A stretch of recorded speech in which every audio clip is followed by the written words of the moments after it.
مفتی نیاز Nadwi official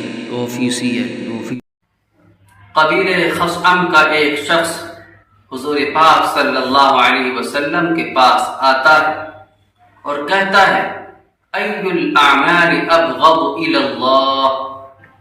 اللہ کے نبی صلی اللہ علیہ وسلم، کون سا عمل اللہ کے نزدیک مبغوض ترین ہے؟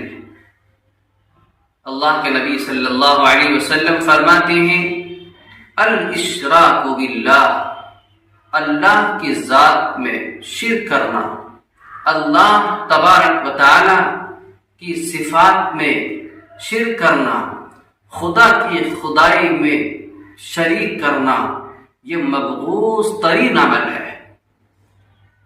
اور پھر وہ کہتا ہے قلت یا رسول اللہ، وہ کہتا ہے کہ میں نے حضور پاک صلی اللہ علیہ وسلم سے پوچھا اللہ کے نبی صلی اللہ علیہ وسلم اس عمل کے بعد پھر کون سا عمل ہے؟ حضور پاک صلی اللہ علیہ وسلم نے ارشاد فرمایا قطیعۃ الرحم، رشتے داری کو توڑ دینا، رشتے کو ختم کر دینا۔ جو شخص ایسا کرتا ہے اللہ اس سے ناراض ہو جاتے ہیں۔ ایک دوسری حدیث میں عقائد جہاں صلی اللہ علیہ وسلم فرماتے ہیں جو شخص اپنے بھائی سے 1 سال تک قطع تعلق کرتا ہے گویا کہ اس نے بہت سارا گناہ کر لیا ہے اور اس نے اپنے بھائی کو قتل کر ڈالا ہے۔ کتنی سخت وعیدیں ہیں۔ آج معاشرے کے اندر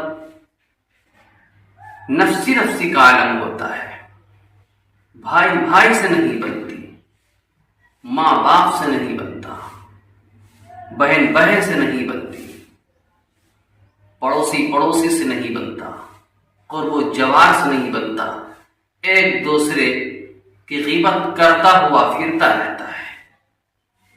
تو حضور پاک صلی اللہ علیہ وسلم نے اسی بات کو فرمایا کہ جو شخص اس طریقے سے کرتا ہے اللہ اس سے بہت سخت ناراض رہتے ہیں۔